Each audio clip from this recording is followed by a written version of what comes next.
Thank you to everyone supporting this channel. Your likes, comments, and subscriptions mean the world to me.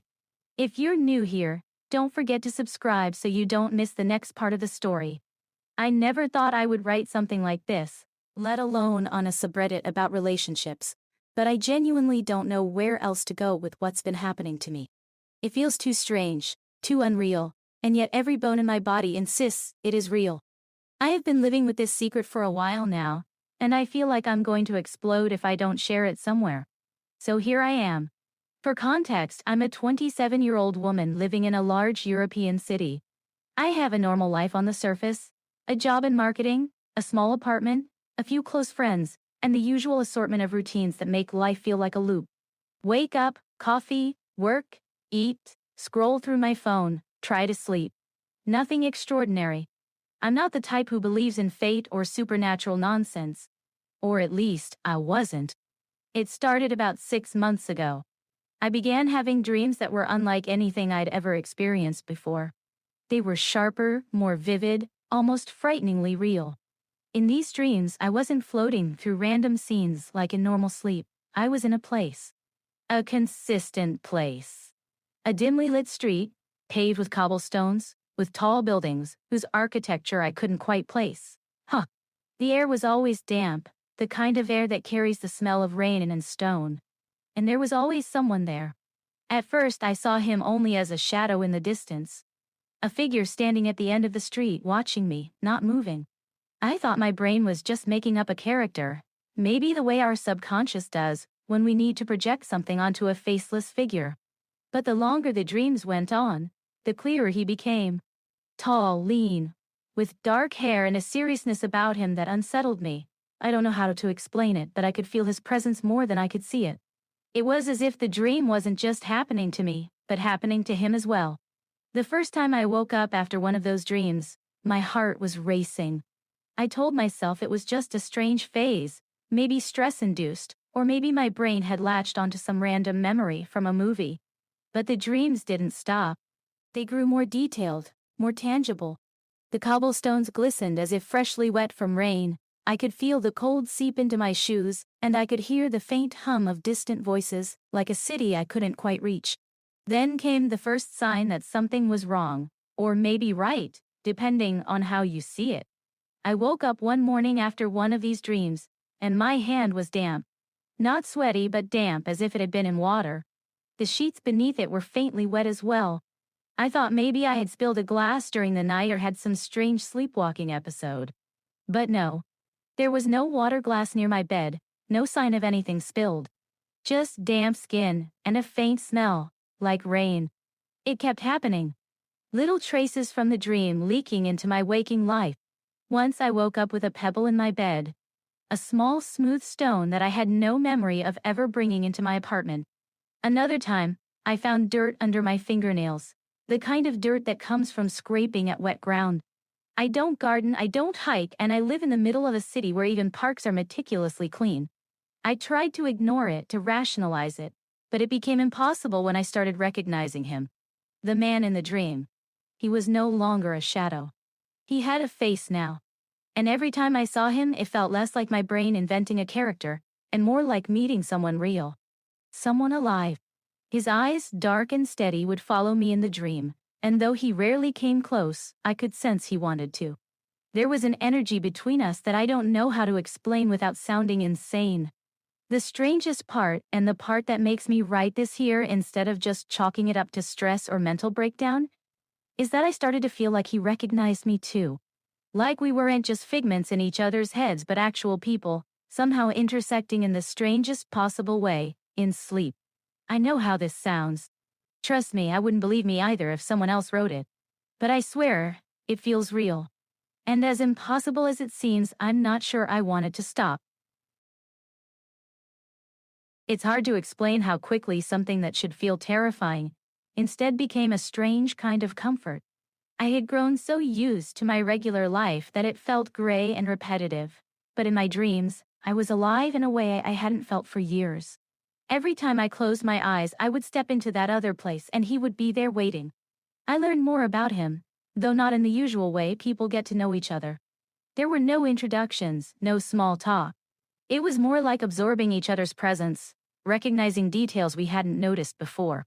His world looked familiar but not quite the same as mine. The buildings were older, the streets narrower, and there was an absence of modern noise. No car horns, no fluorescent lights, no electronic hum. Instead, it was the sound of footsteps, wooden wheels, and the distant call of bells. It made me wonder if I was stepping into another time entirely. At first, I tried to convince myself I was just constructing this world out of things I had read or seen in films. Maybe I had absorbed imagery from historical novels or documentaries without realizing it. But that theory cracked when I began noticing things I couldn't have invented. The taste of the air, slightly metallic, like old pipes. The texture of fabric when I brushed past someone in a crowded street. The smell of coal smoke lingering in the air. My imagination had never been this precise. More unsettling was how he began to act toward me. He wasn't a passive character anymore. He wasn't just there, silently watching. He moved with intention, sometimes leading me through alleys I hadn't seen before, sometimes pausing as if to test whether I was following. It wasn't threatening, it was guiding, almost protective. And what disturbed me most was the sense that he too was surprised by me. As though he hadn't expected me to exist in his dreams either. I would wake up shaken, both frightened and longing to go back. My mornings became restless. Work suffered. Friends noticed I seemed distracted. I stopped going out as often because I only wanted to sleep, to return to that place. It was like being addicted to something intangible. Then the real breakthrough came. In one of the dreams, I reached out instinctively when I thought he was going to walk away. My hand brushed his sleeve. I should not have been able to feel that, but I did. The fabric was rough wool, scratchy under my fingertips. I jerked awake, heart pounding, and to my horror and wonder, my fingers still tingled as though they'd touched something solid. That was the moment I realized this wasn't just a dream. Something was happening that defied every explanation I could give it. I tried to research it. I read about lucid dreaming, sleep paralysis, astral projection, even fringe theories about parallel worlds. Most of it sounded ridiculous, but at the same time nothing seemed more ridiculous than what was actually happening to me. I scrolled through obscure forums at night, finding half-mad posts about dream bonds and soul crossings, written by people who were either delusional or experiencing what I was. I couldn't tell which possibility scared me more. The strangest coincidence happened about a month in. I was walking to work, exhausted after another late night of trying to make sense of my situation, when I caught sight of something in a shop window. For a split second, his reflection stared back at me. I froze, blinking rapidly, and when I looked again, it was only me. Just my tired face, pale and confused. But my stomach dropped because for those few seconds I swear it wasn't my imagination. I had seen him. The line between waking life and dreaming was beginning to blur. That night, when I fell asleep, he was waiting for me at the corner of the street as usual. But this time, instead of standing still, he turned and spoke. Or at least, I felt him speak. The strange part is that I can't recall any actual words. It was more like understanding passed directly into me, without language. What I understood was terrifying in its simplicity. He was not just a figure in my dreams. He was a person. And just like me, he was trying to understand why we kept meeting. When I woke up, I felt an overwhelming dread I hadn't felt before. Because if he was real, then this wasn't just some harmless dream affair. This was something bigger, stranger, and possibly dangerous. And yet, despite everything, I couldn't stop myself from longing for the next night. If there was ever a moment when I should have stopped, when I should have forced myself back into normal life and shut this down, it was then. But the truth is, I didn't. I couldn't. Every night I went to bed earlier, craving that strange city, craving his presence. My work became an afterthought. My social life disappeared, and I began to live for the hours I spent asleep. It was pathetic, maybe, but it was the most alive I had ever felt. The more time I spent in that place, the more I realized how different his world was from mine. There were no modern buildings, no neon lights, no buzzing of traffic. It looked and felt like the late 1800s, though I couldn't be certain. There were horse-drawn carriages, markets full of handmade goods, clothing that felt archaic compared to my world. Everything was slower, heavier, but strangely more vivid. He was my anchor there. I didn't even know his name yet, but I didn't need it. When we looked at each other, there was recognition that went deeper than names. It was as though we had known each other forever, or maybe had been waiting to meet for a very long time. I started journaling everything. Every detail I could remember from the dreams went into notebooks. The smells, the sights, the weather, even overheard scraps of conversation in a language that sounded like my own but slightly altered. I thought maybe if I tracked it all, I would find the flaw, the crack that revealed it as nothing more than my mind inventing things. But instead, the opposite happened. Patterns emerged. Dates lined up. Events in his world seemed to echo ones in mine, like ripples of the same stone hitting two different ponds. I wish I could say I was rational about it, but I wasn't. I was obsessed. Then came the night when things shifted from wonder to fear. We were walking together through a narrow street.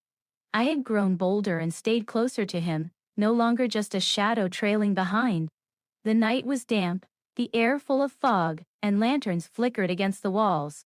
For once, it almost felt peaceful, like I could lose myself there forever. But then something happened. The air grew heavy, almost suffocating, and he stopped suddenly, his entire body rigid. He turned toward me with an expression I'll never forget, a mixture of alarm and desperation. I didn't hear words in the usual sense, but again the meaning poured into me as if directly injected into my chest. The message was simple: we shouldn't be doing this. I remember waking up drenched in sweat, my heart racing. I had brushed it off before, but this was the first time he seemed genuinely afraid of our connection. And yet, that fear only made me want to know more.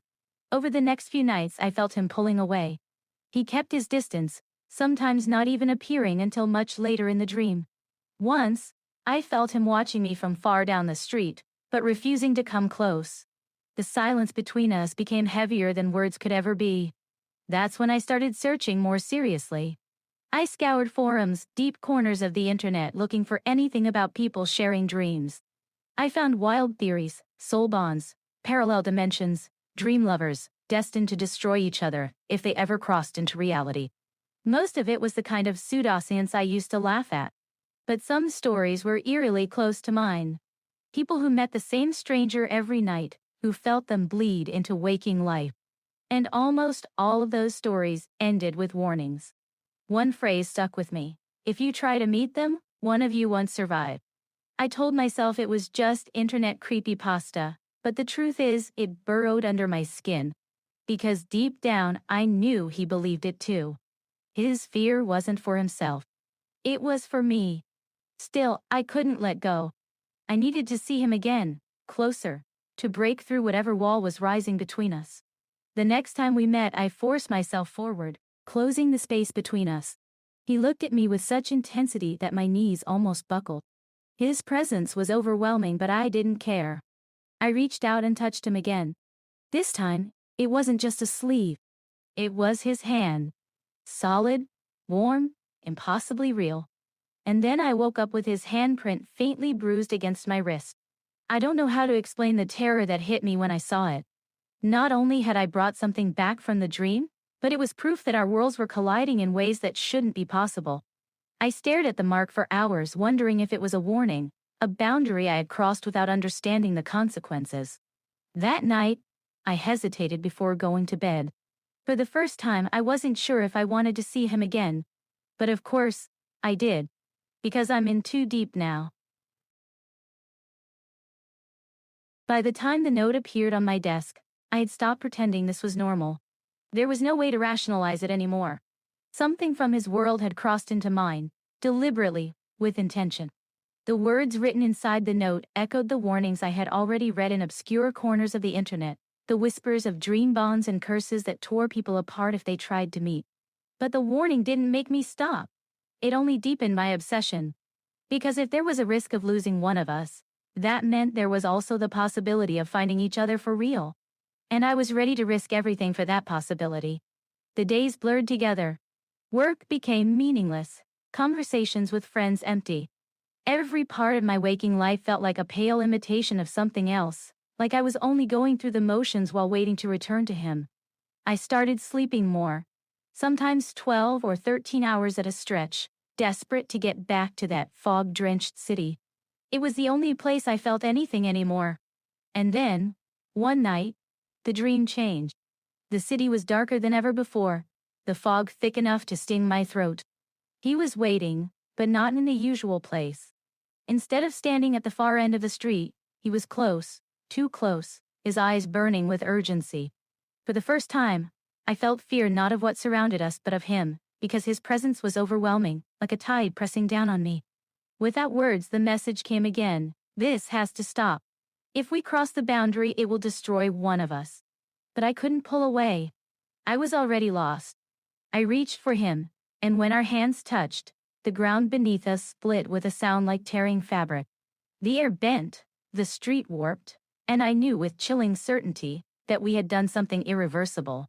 When I woke up, I wasn't in my bed. At least, not entirely. The room looked the same, but wrong.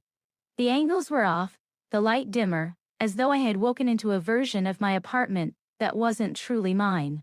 My chest ached, and when I looked at my wrist, the bruise from his grip had deepened into something darker, almost charred. I stumbled to the window and my heart stopped. Outside, the street below wasn't my city anymore. It was his. Cobblestones glistened with rain, lanterns flickered, and horse-drawn carts moved slowly through the mist. But above it, in the sky, I could still see the faint glow of neon lights, like a ghost of my world layered over his. Two realities bleeding into each other. I screamed, though nobody heard me. Over the next few nights, the merging grew worse. I would wake to find objects in my apartment replaced with their older equivalents. My lamp turned into an oil lantern, my phone into a cracked pocket mirror. Sometimes it reversed by morning, sometimes it didn't. My sense of time began to fracture. I wasn't sure if I was awake or asleep anymore. And him, Mom. I can't bring myself to write his full name, though I know it now. He began to appear in flashes even when I was conscious. A reflection in glass, a shadow in the corner of my room. Once, I woke in the middle of the night and found him standing at the foot of my bed, watching me with an expression that was equal parts sorrow and longing. That was when I realized the truth. We were never supposed to meet. Our connection wasn't some romantic destiny. It was a fracture, a mistake, a tear between two worlds that had started to consume us both. The legends were true. One of us wasn't meant to survive if we forced the boundary. The night it all came to a head, I felt it before it happened. The air in my room grew heavy, pressing on my chest until I could barely breathe. I closed my eyes and found myself back on the street, but it wasn't just me and him this time. The entire place shuddered, buildings tilting, lanterns bursting into sparks. The ground cracked open, and through it I saw glimpses of my own world, my apartment, my bed, my reflection in the mirror. He was there, standing across from me, his face stricken with fear. I didn't need words to know what he was thinking. If we took one more step toward each other, it would end. For one of us. Maybe both. But the thing that broke me wasn't the danger. It was the realization that he had known all along. He hadn't been afraid for himself. He had been afraid for me. And still, I couldn't stop. I stepped forward. The world shattered. When I woke, everything was silent. Too silent. My apartment was gone. The city was gone. And so was he. I was lying in an empty gray space, endless and weightless. My body felt heavy. My mind fractured. I don't remember how long I was there. Seconds, hours, days, it all bled together. And then, slowly, reality reassembled itself around me. My apartment came back, my bed, the faint hum of the city outside my window. But the mark on my wrist was gone. And so was he. I haven't seen him since. Not in my dreams, not in my reflections, nowhere. It's as if he never existed at all. But I know he did. And I don't know if I destroyed him or if he destroyed me, or if we're both just pieces scattered across two broken worlds. All I know is that I wake up every day with the same emptiness, and the knowledge that I will never feel whole again. It has been 3 months since that night. 3 months since the world tore itself apart and stitched itself back together around me, erasing him like a scar I wasn't supposed to carry. And yet, the absence is worse than any scar. At first, I tried to convince myself that maybe it had all been a psychological break. A long psychotic episode, brought on by stress and loneliness. That explanation would be easier to live with than the alternative, that I touched something beyond what should be possible and lost it forever. But the evidence refuses to disappear. I still find traces. Small, subtle things that don't belong in my world. A faint burn mark on the windowsill shaped like a lantern's flame. Dirt under my nails even though I haven't left the city in weeks. A scrap of fabric lodged in the hinge of my wardrobe, coarse wool from a sleeve that doesn't exist in this time. I tell myself these things don't mean anything, but deep down, I know they do. They are reminders, pieces left behind when he vanished. I also dream differently now. Not of him, not of that fog-drenched street, but of nothingness. My sleep is heavy, black, suffocating.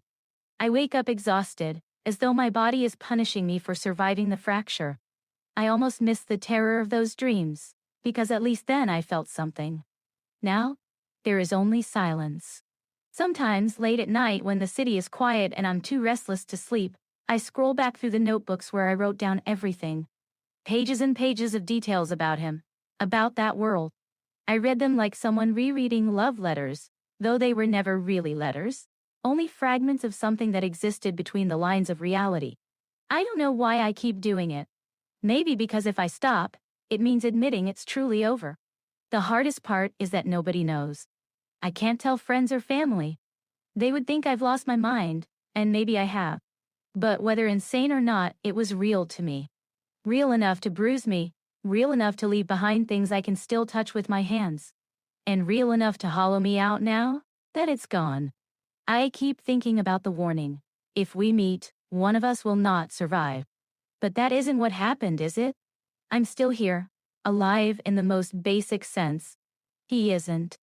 But if surviving means waking up every day to emptiness, to silence, to the knowledge that I destroyed the only connection that ever felt true, then I'm not sure I did survive after all.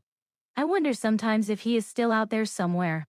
Maybe in another version of the city, another strand of the dream.